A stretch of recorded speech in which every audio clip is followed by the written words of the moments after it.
Olá, eu sou Gustavo Uchoas Guimarães e estou participando da Feira Literária das Águas Virtuosas, a quinta edição Flavir, através da Academia Caxambuense de Letras, parceira da Feira Literária.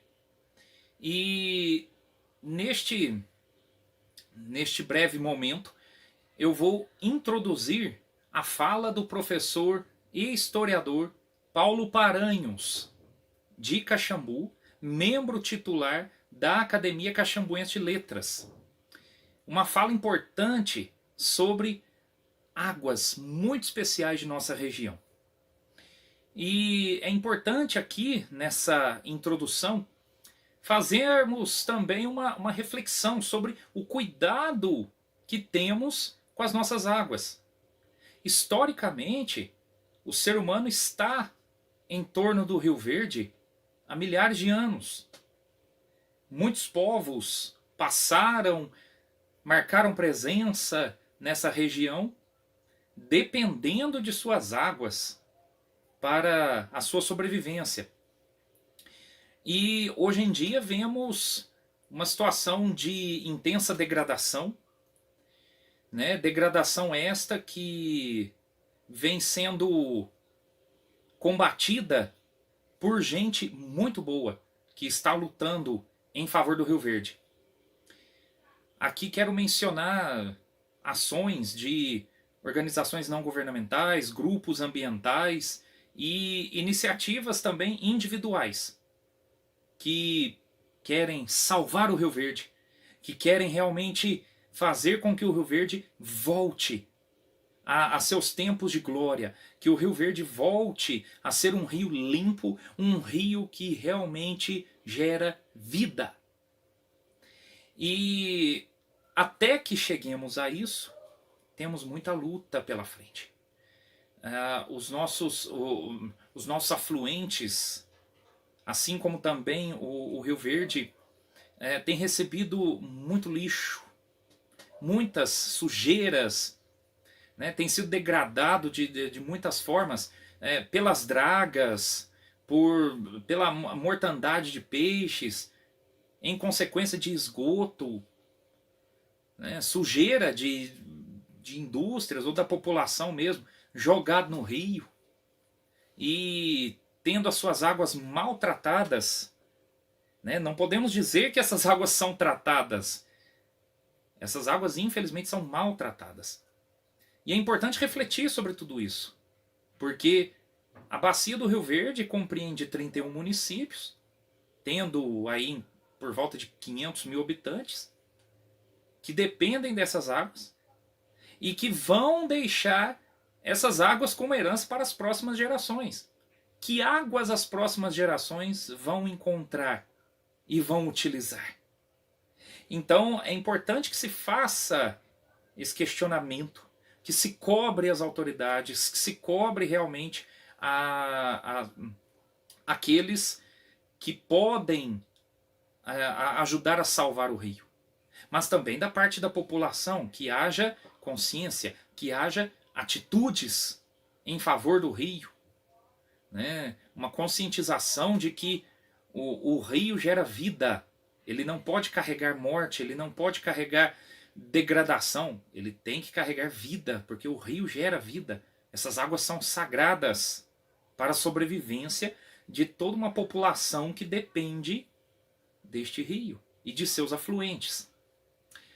E dentro disso, cabe pensar também na importância fundamental de águas muito especiais da região do Rio Verde, que são as águas das estâncias hidrominerais. Então aqui temos as águas de Caxambu, as águas de São Lourenço, as águas de Lambari, as águas de Cambuquira e de outros lugares aí que tem águas únicas. Águas com propriedades únicas e especiais. Precisamos conservar. Precisamos fazer com que as pessoas entendam, se conscientizem, ajudem, cobrem, para que assim tenhamos águas de vida realmente. E com essa reflexão, quero aqui introduzir a fala do historiador Paulo Paranhos. Fique agora com suas palavras a respeito das nossas águas. Olá, eu sou Paulo Paranhos, atualmente ocupando a cadeira número 7 da Academia Caxambuense de Letras, cujo patrono é o historiador mineiro Diogo de Vasconcelos. Estamos aqui para dar início à palestra sobre águas, principalmente águas minerais, e mais ainda, aquelas que correm pelo Parque das Águas de Caxambu. Agradeço, em primeiro lugar, ao presidente da Academia Caxambuense de Letras, acadêmico Leandro Campos, a oportunidade que me deu e a honra que me deu, inclusive, de participar dessa palestra nessa Flavia, agradecendo também a todos aqueles envolvidos nesta feira literária. As águas minerais sempre foram um remédio indicado por especialistas, constituindo um grande recurso em uma série de moléstias crônicas. Para que a ação das águas pudesse ser completada sobre o organismo, elas eram subordinadas a modalidades terapêuticas que a evolução hidrológica impôs, né? Adotando-se uma enorme gama de aparelhos cuja influência sobre os órgãos e tecidos humanos, né, determinavam uma alteração patológica do organismo. Os recursos minerais, incluindo-se aí as águas minerais, lógico, eles sempre foram objeto de preocupação das constituições brasileiras, né? Tornando seus municípios áreas de segurança nacional em determinado momento, né? Então, melhor explicitando o que eu havia falado anteriormente, o artigo 2º da Emenda Constitucional número 25, de 15 de maio de 1985, recuperou a autonomia das instâncias hidrominerais e os prefeitos eleitos, então, desencadearam o chamado turismo-saúde, né, com o apoio da Sociedade Brasileira de Termalismo. Esse turismo-saúde ele vem sendo posto em prática principalmente nos estados de Minas Gerais e São Paulo. Também a resolução número 343 do ano de 2004 do Conselho Nacional de Saúde, ela fortaleceu as ações governamentais que envolvem a valorização dos mananciais das águas minerais, principalmente com relação ao seu aspecto terapêutico, sendo posteriormente referendada pela Portaria 971 do Ministério da Saúde, do ano 2006, que, aspas, considerou o termalismo social, crenoterapia, uma abordagem reconhecida de indicação e uso de águas minerais de maneira complementar aos demais tratamentos de saúde e que nosso país dispõe de recursos naturais ideais ao seu desenvolvimento no Sistema Único Nacional de Saúde. Considerada a principal estância hidromineral do país pela quantidade de fontes de água, são 12 fontes com propriedades químicas diferentes, Caxambu foi desbravada no século XVIII por bandeirantes que seguiam o curso do Rio Verde em direção às Minas de Ouro, seguindo a trilha já deixada anteriormente na Mantiqueira pelo bandeirante Jacques Félix. No ano de 1814, que é o mesmo ano de elevação de Baependi à condição de vila, surgiram então as primeiras notícias sobre as águas minerais aqui nessa região, que eram já consideradas miraculosas para alguns males físicos. A tradição oral sustenta que, nesse mesmo ano, existiam na localidade 2 fazendas, uma da dona Luísa Francisco Sampaio, que era a chamada Fazenda das Palmeiras, e uma outra do coronel Joaquim Medronho, chamada Fazenda do Caxambu. Um dos principais cronistas de Caxambu, aliás, que eu considero o principal cronista de Caxambu, o Dr. Henrique Moná, médico, que veio para cá para fazer o tratamento com águas minerais no final do século XIX, ele apontou em sua obra, né, corroborando inclusive o que o coronel Fulgêncio de Castro já havia dito anteriormente, aí por volta de 1875, quando escreveu um opúsculo sobre como se chegar em Caxambu. E o coronel Fulgêncio de Castro, naquele livreto dele, dava indicações das várias fontes de águas minerais existentes na região. Esse coronel Fulgêncio de Castro, ele disse em sua obra que um importante viajante estrangeiro teria também estado aqui e teria testado essa qualidade das águas. Ele não tem certeza de quem seria esse homem, se foi o Peter Land, se foi Saint-Hilaire, von Martius ou o Barão de Eschwege. Um desses realmente teria vindo aqui. E isso também teria sido dito posteriormente pelo Dr. Manuel Joaquim, um dos grandes médicos também que clinicaram aqui na região. A eficácia da água foi atestada por um desses homens aí, né, recomendando a mesma para aquelas pessoas que sofriam principalmente de males do fígado. O Dr. Manuel Joaquim, médico, né, ele também clinicou em Baipendi, né, e foi ele, como disse, que repassou esta informação ao Dr. Moná. Evidentemente não restam dúvidas que o surgimento das águas aqui na região foi um importante veículo para a formação de Caxambu, né? Dando ensejo posteriormente ao aparecimento das primeiras edificações ao redor de onde foram encontradas as águas minerais.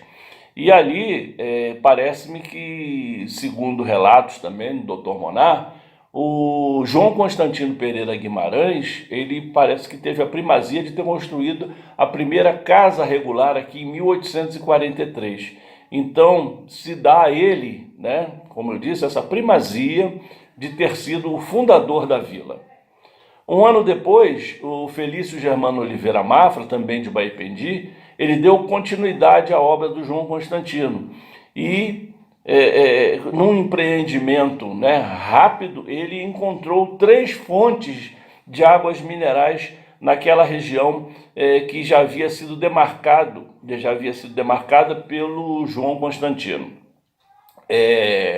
A tradição diz que essas 3 fontes são as atuais, fontes Dom Pedro, Dona Isabel e Dona Leopoldina. Tá? Várias, posteriormente, foram as tentativas, já na segunda metade do século XIX, para a concessão da exploração das águas minerais de Caxambu. Em 1875, por exemplo, esses direitos foram dados pelo governo da província à iniciativa privada, dando-se a concessão ao Conde de Lages e também a Antônio Pereira Pinto e José Meireles Alves Moreira, que infelizmente não levaram adiante essa empreitada. Em 1881, acertou-se o contrato com Vicente Maria de Paula Lacerda, ele era engenheiro, mas ele também desistiu desse privilégio. Em 1883, foi a vez do privilégio ser dado ao Dr. Saturnino Simplício de Sales da Veiga, que logo adiante ele cedeu esse benefício, essa concessão, ao engenheiro Dr. Emílio Lavandeira, que também não tinha condições para organizar uma companhia para explorar os direitos das águas minerais. Então ele vendeu esses direitos que ele havia comprado anteriormente a uma outra pessoa, né? Na realidade ao Barão de Maciel, que em 1886 organizou a Companhia das Águas Minerais de Caxambu e Contendas. Junto com o Barão de Maciel estava o Dr. Policarpo Rodrigues Viotti, Antônio Penha de Andrade e o Coronel Alexandre Pinto. Esses homens, então, foram responsáveis pela abertura da primeira Companhia de Águas Minerais em Caxambu. Em 1890, esse doutor Saturnino Sales Veiga vendeu a concessão das águas ao conselheiro Francisco de Paula Mairinque, que realmente pode ser considerado um dos homens que mais contribuíram para o desenvolvimento de Caxambu no final do século XIX e início do século XX. Daí que a gente verifica que entre 1890 e 1905 foram realizadas importantes obras naquela região, captando-se novas fontes, instalando-se um engarrafamento pelo processo de gaseificação, com o gás, inclusive, extraído das próprias fontes de água mineral, não é? Em 1892, um pouquinho antes, né, as águas seriam submetidas a uma análise apurada de uma comissão de químicos que foi indicada. Essa comissão foi indicada pela Academia Nacional de Medicina do Rio de Janeiro para testar a propriedade medicamentosa dessas águas, né? E aí, nesse mesmo ano, né, as águas minerais, que já eram reconhecidas pelas suas propriedades medicinais, receberam um prêmio importantíssimo na Exposição Internacional de Chicago, nos Estados Unidos. Em 1910, a empresa das águas recebeu também um diploma de honra na Exposição Universal de Bruxelas, né, pela qualidade das águas da fonte que na época se chamava fonte intermitente, que é a fonte hoje conhecida como Beleza, né? Então, atestada a qualidade das águas minerais de Caxambu, né, internacionalmente, aumentou-se sensivelmente não só a propaganda das mesmas, da grande imprensa do Rio de Janeiro, principalmente, né, como também deu ensejo à construção de um moderno edifício para o engarrafamento, já no ano de 1912, e posteriormente a construção de um balneário que deu ao Parque das Águas uma importante característica, né, para a complementação, né, do tratamento com as águas minerais. Essa é a entrada do Parque das Águas de Caxambu, no momento em que nós vamos então fazer um tour aqui pelas diversas fontes de águas minerais, para que todos tenham conhecimento da importância desse parque e de suas águas. E águas que têm, como todos nós sabemos, propriedades terapêuticas. Aqui a primeira fonte, na entrada do parque, logo à direita, a fonte Dona Leopoldina. Também é uma água bicarbonatada gasosa, né? Essa fonte é uma homenagem à Leopoldina, irmã da Princesa Isabel. Adiante de nós, o hidroterápico de Caxambu, vendo-se atrás dele o Morro do Caxambu. É um marco importante, o Morro do Caxambu, na divisão entre as terras de São Paulo e Minas Gerais, no século XVIII. Ali, à minha direita, nós podemos ver a fonte Dom Pedro, que é a mais característica do parque. É a água também, a água carbonatada, né, muito procurada, principalmente pelos turistas, e uma homenagem ao nosso imperador Dom Pedro II, que, diferentemente do que muitos pensam, nunca esteve aqui no Parque de Caxambu. Somente a Princesa Isabel e o marido dela, o Conde D. Aqui vemos a ninfa, que foi também uma homenagem prestada às águas minerais por ocasião da Conferência Internacional de Bruxelas sobre águas minerais, e foi ofertada ao Parque das Águas de Caxambu aí logo no início do século XX. Ela ficava, na realidade, a posição original dela era um pouco mais próxima do balneário, e posteriormente fizeram esse laguinho aqui e a colocaram dentro dele. Aqui podemos ver a fonte Duque de Saxe, uma fonte de água carbogasosa também, e importante também para o tratamento dos males do fígado, da vesícula. aqui agora a chamada fonte da beleza, que muitos pensam que bebendo a água mineral você vai se tornar mais belo. Na realidade é o seu organismo que vai reagir ante as propriedades minerais desse tipo de água. Temos aqui a fonte Dr. Viotti, uma fonte importante para o tratamento de cálculos biliares e cálculos renais. Dr. Viotti, Policarpo Rodrigues Viotti, foi um médico também, crenólogo, ele era de Baependi, um homem extremamente importante no conhecimento das águas minerais. Escreveu alguns artigos interessantes sobre o papel terapêutico e curativo das águas minerais de Caxambu. Chegamos à fonte Venâncio, que tem propriedades minerais para o controle da pressão arterial.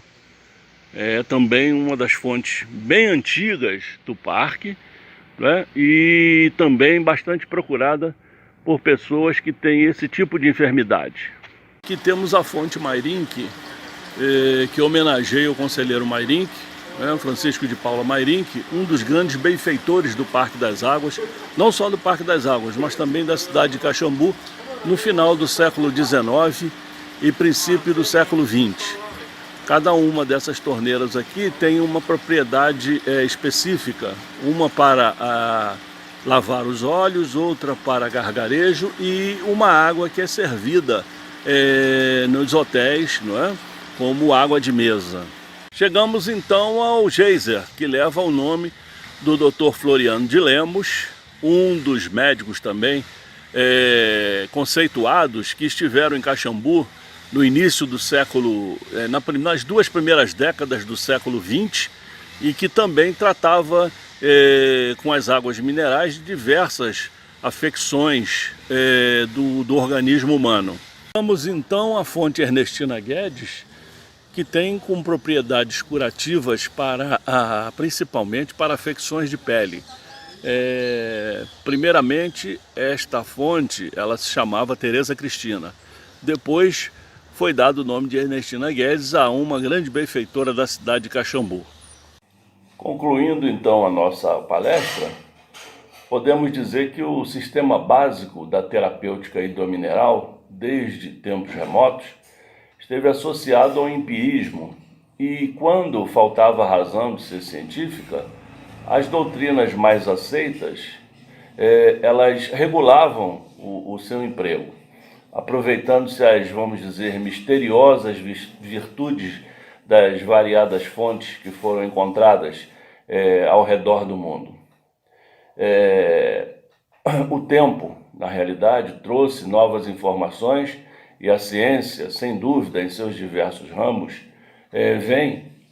veio, né, e ainda vem paulatinamente desvendando o porquê dos efeitos encontrados nas águas minerais, racionalizando algumas crenças, né, sobrepondo-se à razão da química moderna nas análises determinantes da existência de sais e bases nas águas minerais. Em toda a Europa, por exemplo, a quantidade das fontes existentes sofreu uma investigação constante dos cientistas, dissociando a água em seus diversos componentes minerais, estudando cuidadosamente a competência da sua forma, investigando seus modos de ação e as reações que poderiam se operar nos organismos enfermos. Que o diga melhor do que todos nós, o grande Lavoisier, que é considerado o pai da química, que descobriu um dia que a água é um composto, né, de átomos, um átomo de hidrogênio dois de hidrogênio e um de oxigênio, o H2O. Sem dúvida, uma descoberta significativa para a época, né? Pois já o antigo Tales, lá em Mileto, dizia que um dos componentes, um dos principais elementos componentes da humanidade seria a água, né? Então, meus caros, interna e externamente, essas águas minerais encontraram aplicações através de suas múltiplas formas, né, concorrendo sempre para o benefício da humanidade. Assim como em outras áreas do conhecimento científico, a integração da medicina alternativa voltada para a crenoterapia deve ser incentivada, né? Pois tanto no nível empírico quanto no técnico existem pontos convergentes e sempre a possibilidade da inter-relação com os diversos tipos de conhecimento nessa área. Somente então, e a partir daí, nós temos certeza de que o homem estará definitivamente convencido de que a cura para os seus males provém essencialmente da natureza. E a água é um desses veículos fundamentais para para a cura de grande parte das enfermidades que assolam a humanidade. Mais uma vez agradeço a todos da Flavia, em especial ao meu presidente da Academia Caxambuense de Letras, o acadêmico Leandro Campos, pela oportunidade que me deu para trazer para vocês algumas palavras sobre a aplicação das águas minerais, principalmente falando, como vimos anteriormente, falando sobre as águas minerais do Parque das Águas de Caxambu.